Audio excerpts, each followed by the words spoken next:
नुआगाँ block विकासर चित्र।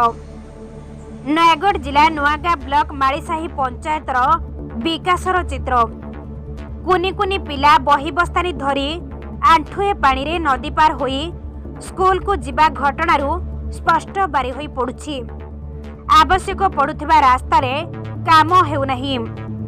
रास्ता थिबा जागारे विधायक पांठिरू अर्थ खर्च करी मुरुम छिंची लक्षाधिक टंका हरिलुट हेउछि। एई भिडियो रे देखुथिबा भिडियो कौनसी चलचित्रर छवि नुहे। इए हेउछि शिक्षार विकास आउ गाँ गाँ को पक्का रास्ता करुछि बोली डिमडिम पिटुथिबा ओडिशा सरकारक वास्तव चित्र। सरकारक सर्वशिक्षा अभियान काहा स्वार्थरे? ए खबर देखि सारिबा परे उत्तर रखिबे कि नेता आउ अधिकारी काहा पई सरकारक माळमाळ योजना एई कुनी कुनी पिलांक शिक्षार विकास पई करिसंती कोन? नेता आउ प्रशासन केबे भाबिछंती जदि किछि अघटन होई जाए उत्तरदायी किए रहिबो? एते सब प्रश्न उंकी मारे नदी पार होई जिबा घटना देखिले एभली एक हृदय विदारक दृश्य देखिबाकू मिलिछि।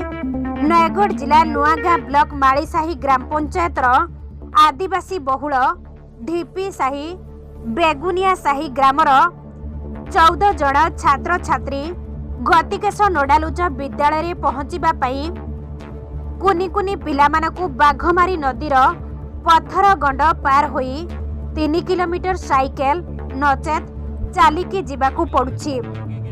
नदी पार नहेले छात्र छात्री को कहिबा कथा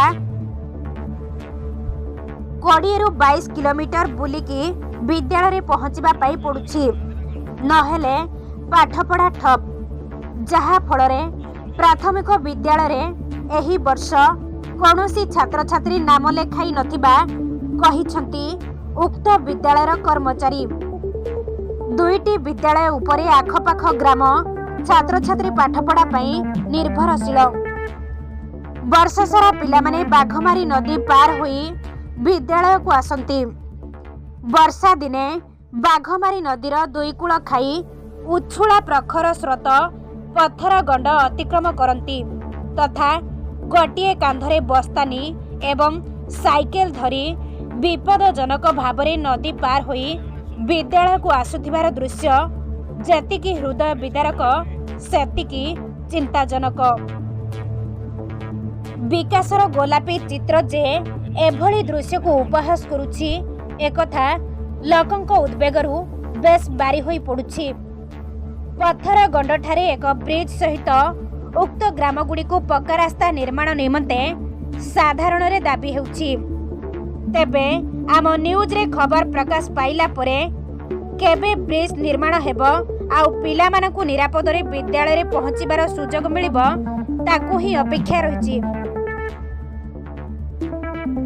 नयगढ़ जिला नुआगाँ ब्लॉक रु भवानी प्रसाद देवଙ୍କ रिपोर्ट, नयगढ़ टुडे न्यूज।